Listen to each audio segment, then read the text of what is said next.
lake. We're gonna be trying to catch a limit of crappie for a fish fry, and I'm gonna see if I can't just leave the camera running and catch the whole thing. I'll probably be casting, vertical jigging, not really sure. I haven't been on the water for over a week for crappie.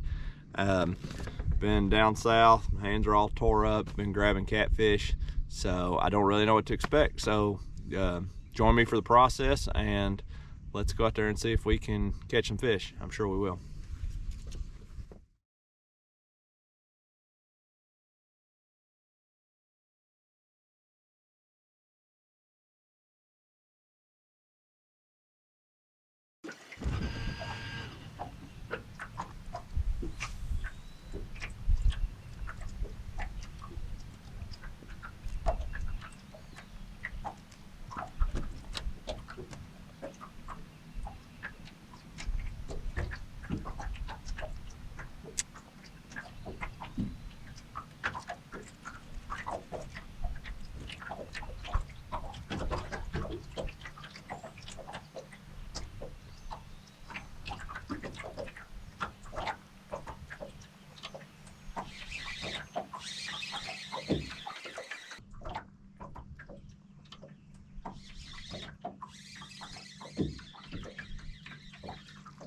That's our first keeper of the day.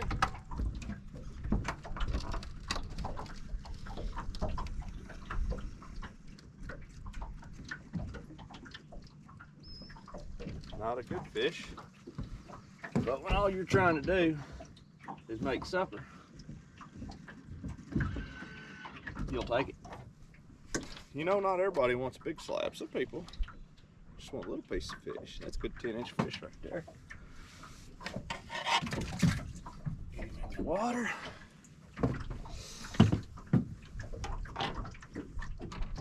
So the process behind going with this bait here, which is the Tennessee Mist, and just a simple shad, was we pulled up and we cast this same color in a paddle tail bait, and we got hit, but they didn't bite it real good. So then we put down the salt and pepper, just vertical jigging with the in this same profile here, and they were following it, but they wouldn't bite. So I felt like maybe I'd have to kind of get off of them a little bit and cast to them. And since they'd hit this color in that other bait, I thought, well, let's just try a little bit more of a subtle presentation. So I went with that, and as you can see, they're already hit.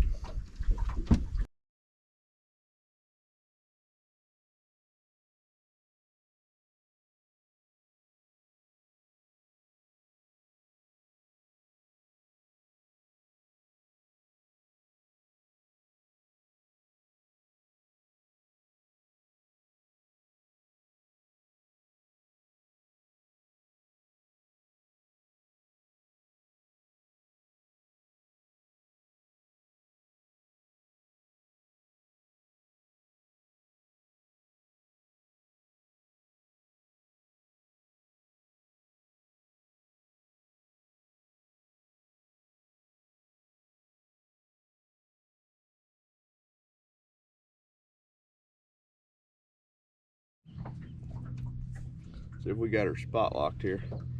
So what we've done is we've caught 3 keepers. I think we caught about total 5, 6 fish off of this spot. And when the shad come in, you could definitely see the difference in the quality of fish there on the spot. I really believe, well, bait fish came in, that what happened was it's pulled a lot of the larger ones. We could see them leave and actually see them chasing and eating the shad. So what I'm gonna do, I'm gonna change up, put up something a little bit blue. We got a little bit of sun beginning to peek through. The water looks clear, but it's actually not as clear as it looks. It's got, I don't know exactly how you describe it, but it has been clear. You can still see plenty of visibility, but I believe putting a little bit of color, a little sparkle might help. We're gonna try to push through, vertical jig this pile, and then we're gonna work on over to some other piles. So let's see what happens. So hope you're enjoying the video.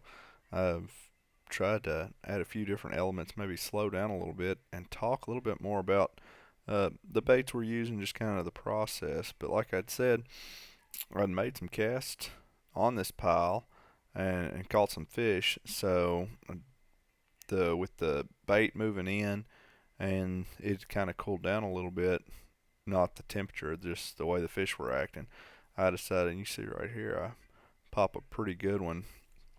But I decided to throw that other bait, just give them something different to look at, throw it on, and then just kind of push over top of them. And it worked out real well. Started popping some fish and got a couple little ones there as well.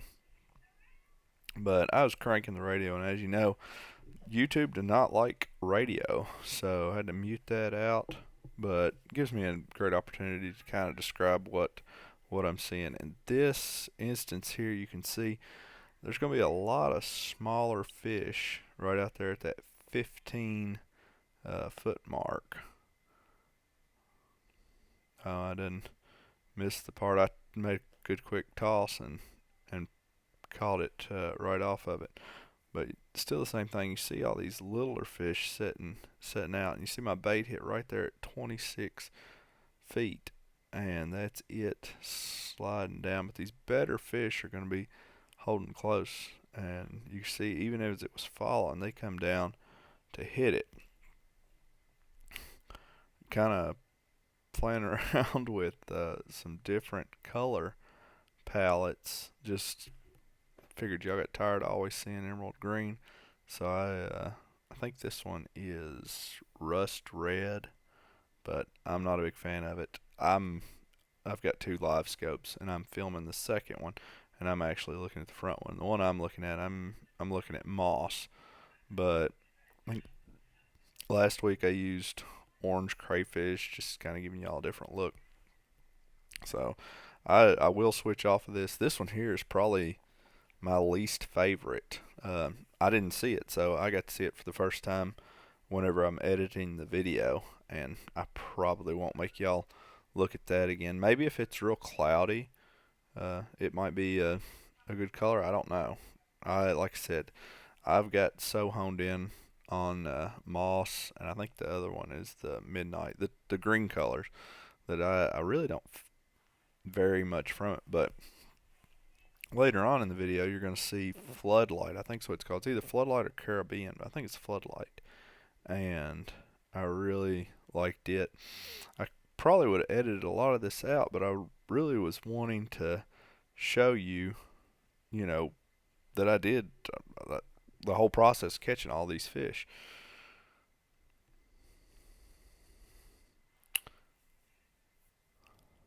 And you see here, this is probably the third piece of structure in this section that I've hit, and this one here is going to make quite a bit of heyday. So I seen it, made this pitch. You probably missed it. The bait did go slightly down there, and this fish follows it out before he finally hits it, and we catch him up off the top. And this is probably the best look that we actually got from this red color. And part of it was because I don't know if I didn't get the tripod set down good or what, but it was, as you can see, there's a little bit of wave shake from the second camera. So I'll definitely next time make sure that I do a better job of getting that set up. But you saw the bait falling there right around 18 feet.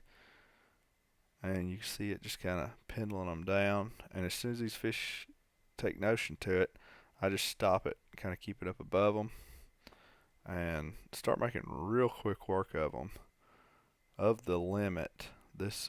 And you can see there's some fish suspended, and I didn't notice it till just now, talking to y'all. But there's actually some fish suspended. Look at this bait pushing in, and we'll see if any of these fish come off of it like they did the other structure.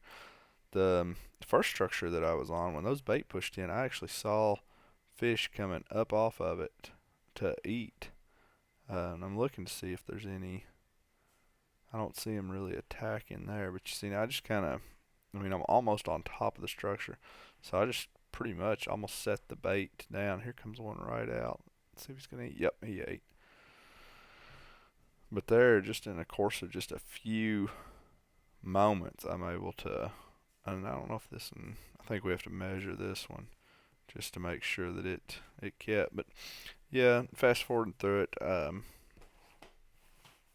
while we're kind of going through all this, seeing all these, once again I switched back up to just a straight pole. Like I said, they'd seen that Tennessee mist where I was cast it to them, so put the, oh, what was it called, smoky, maybe smoky shad, or I forget what the color was, but it was, I showed it on here, and there's that floodlight color. And see, I feel like that pops a little bit better. Also, maybe get a little bit different target separation. But you can see, look at these fish. Had 3 or 4 come right there to it and just didn't commit. But guys, I hope you're enjoying the video. If you would, go ahead and hit that like button. And if you haven't already subscribed, go ahead and subscribe. That'll you can get the notifications. That way, every time a video does go up, you are notified and you can watch it. But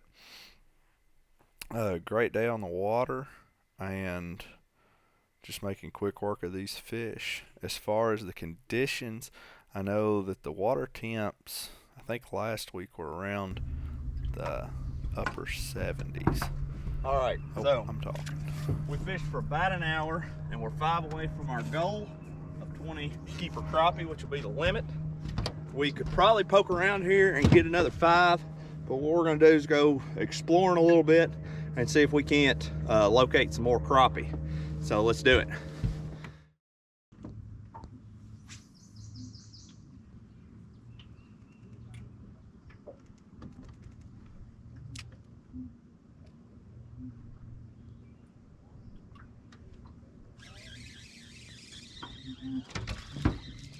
What? Here's a crappie. You hardly got any lines. He's gonna make a team.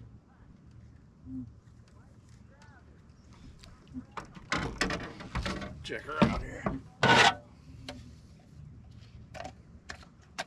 Well, yeah. See, that's a good 10-inch crappie right there.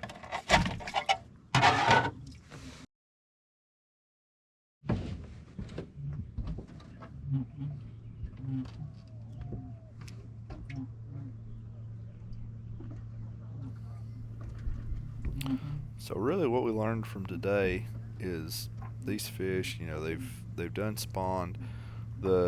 Probably what probably affected them was this change in water temperature, with the water temps last week being in the upper 70s and then this week being in the lower 70s.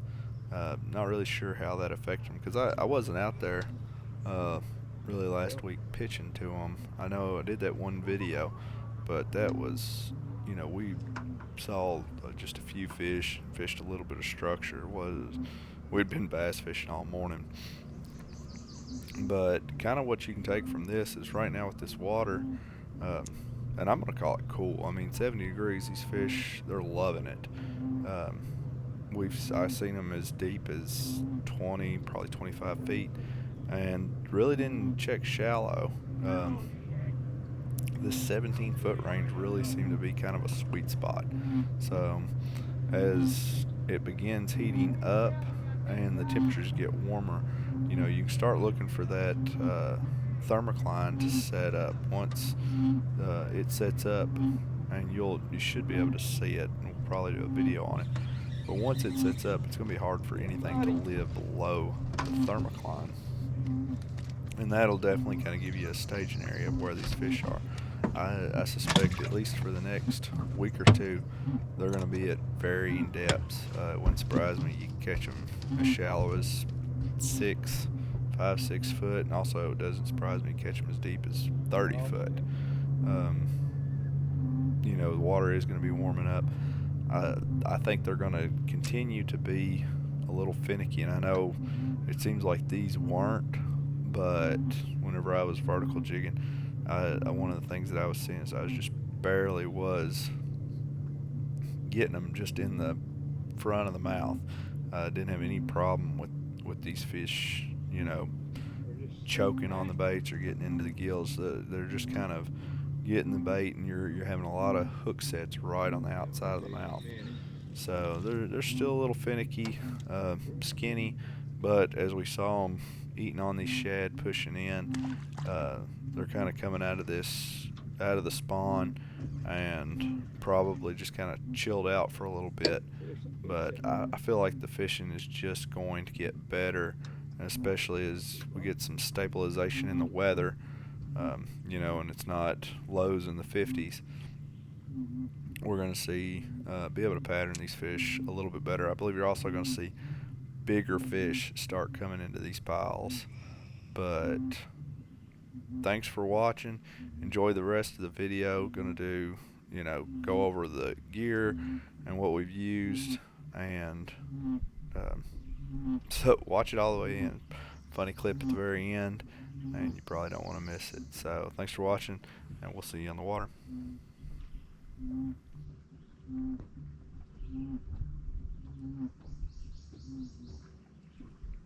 There we go. I got leaked. Sometimes you just have to finish off a cast. You may not be exactly where you want to be, but that one there, we didn't really even see that one. I think it's definitely gonna make a team. Team Greasepan, probably not the team that you really want to make. We can get him in there. Feisty little joker.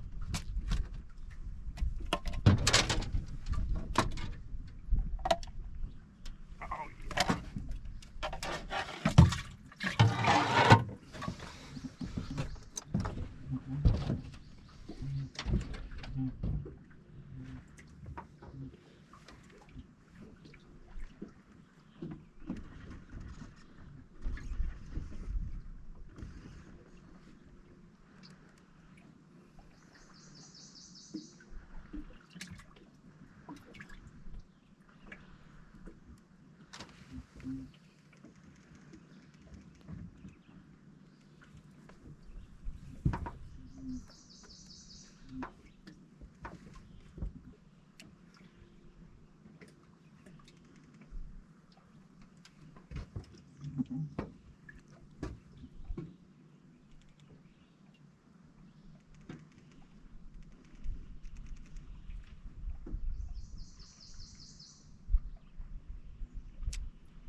I don't know if that was the only one.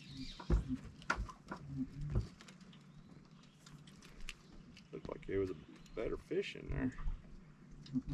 Sometimes you have to set the hook because you can't tell.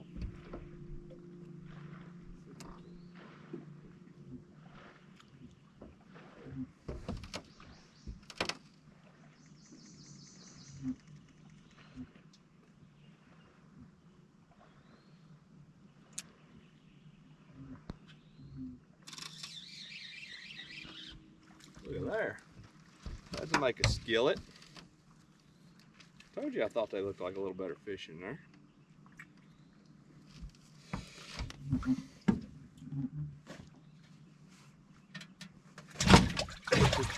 Kind of didn't want to go in.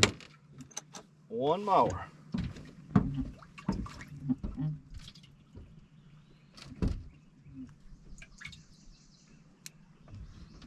One out there feeding. Oh yeah, here we go. Let's just lay it right. It's gonna be okay. It looks like a lot of them are moving. See that fish go down there? Did you see that? That little bass. He hit it on the way down.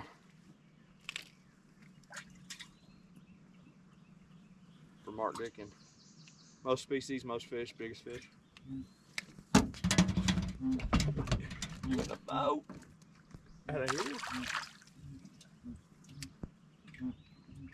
Oh.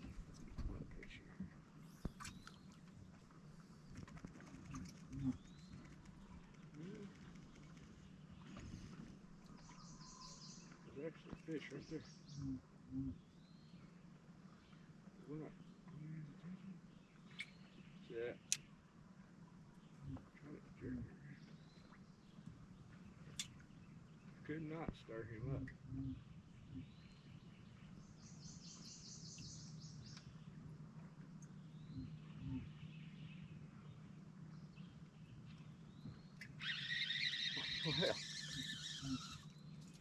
Smacked it, didn't he?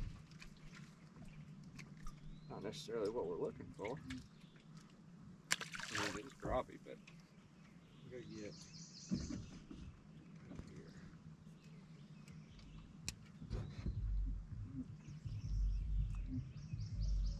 Oh, gotta love that. That music popping. I'm on the top of it. About music all the time. Look here. Is this gonna be number 20? Or is it gonna be a little small joker? I feel like it's a good cast.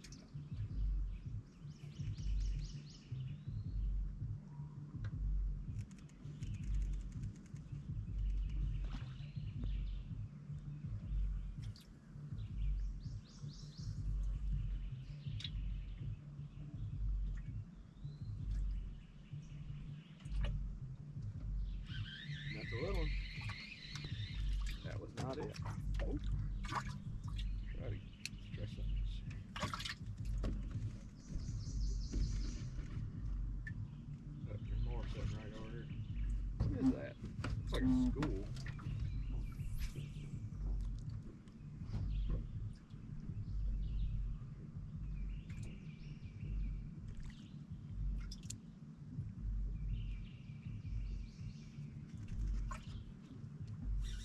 Look at that.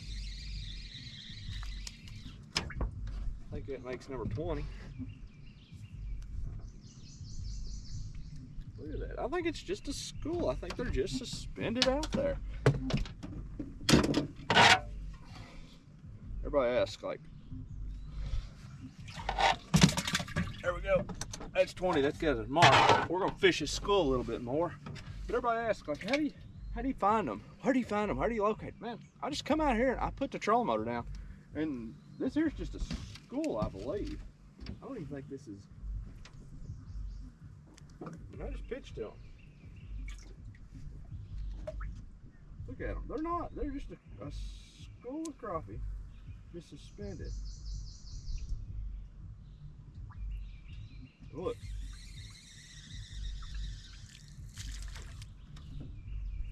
We're just pitching to them, just casting out there, because we found them. And I don't know if this is, I don't spider rig, it's about what I do. It's just this style of fishing. But I don't know if this would be something that like the spider riggers could hone in on. I mean, I definitely don't think it's like a pattern, like, oh, we're gonna find the school. Because I mean, there's not a lot. See this here? I made a bad cast, so I'm not gonna fish it out. I'm just gonna bring it back in. See my ripples right there. I know I need to be just a hair to the right of it. So, pitch it right there. I'm gonna hit the side of that school this time. But I mean, they're just sitting there, lazy, not even on structure, just chilling it right there. I wonder if they can even see this.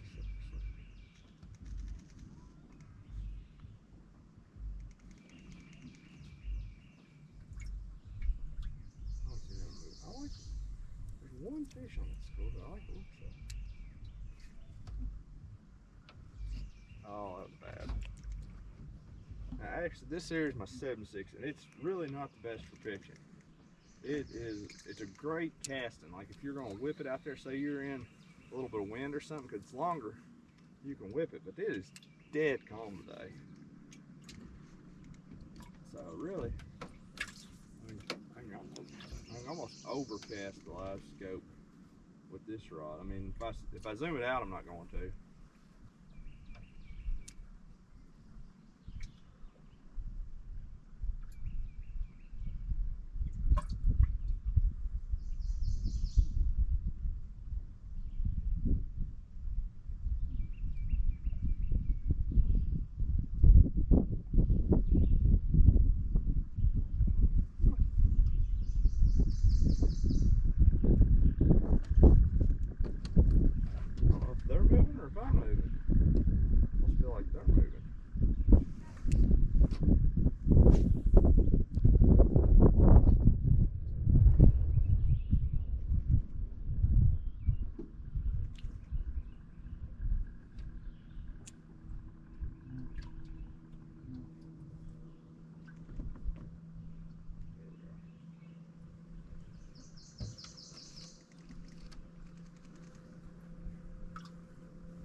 that.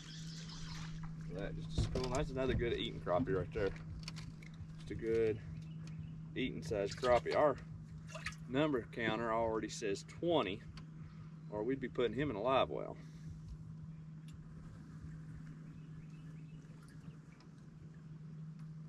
Oh, just a good eater. But talk about the equipment we used today. And we started out,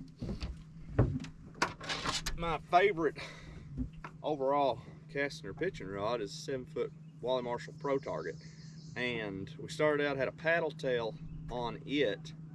And the reason why we didn't use it today was because they were hitting the paddle tail.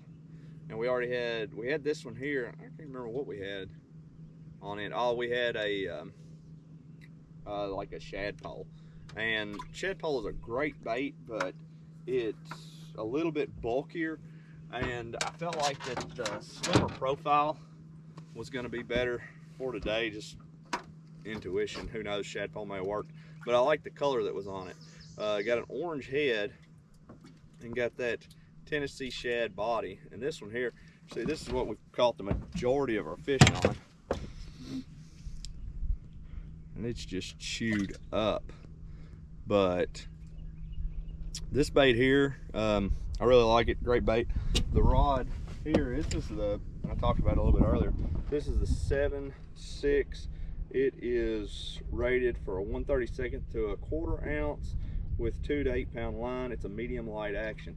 I love this rod. It's got a soft enough tip that you can go, you know, work it through structure. But when you get on down into the meat of it, it's definitely got some backbone. But a great rod to, you know, if you're needing to really play them out. I really like, because I can take these, and even in higher weather, I can take very small jigs without any added weight, and I can throw it a mile with this rod. It's really balanced out great for crappie fishing. The reels that I'm using are the Team Lou's Custom Pro Speed Spins. These are, oh, now we got a jet ski coming through, but holiday weekends. So I love these rods. They've got a 5-2-1 gear ratio, and I think it's like 11 or 12 ball bearings, but it works out really great. And especially whenever you're just having to bring that, just almost hold the bait in place a lot of times, like you'll see, or like what you saw on the screen.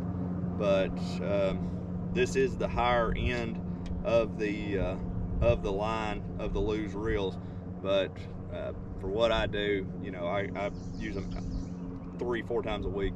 I really like them. The line I went with, this is 10-pound Pro Tour braid. It casts great, and a lot of times with these crappie, just such a faint bite, and sometimes you have to really set way off of them.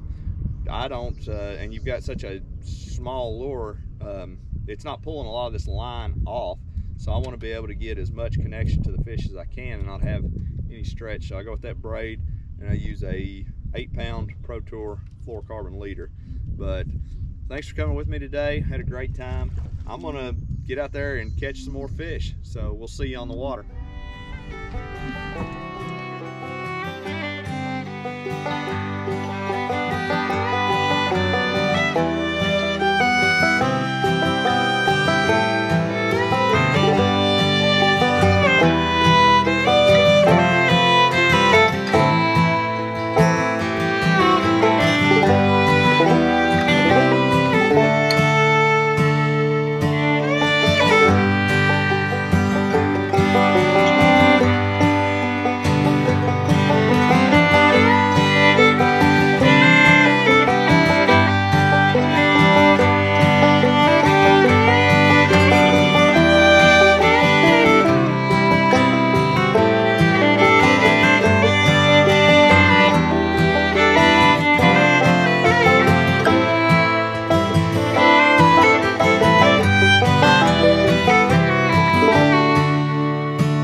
I don't know. If your big sister, when we get her taught how to do this, then you little children, y'all can hand her fish. But no, we probably can't because she'll be so lost. That's true. Really. Fish. I forgot you come on. Fish. Fish. Then Joe, you weren't saying it loud enough. I thought you just meant saying fish. Man, they stick you. I get stuck more cleaning them than I do catching. That's probably because you know how to cast better. Did he?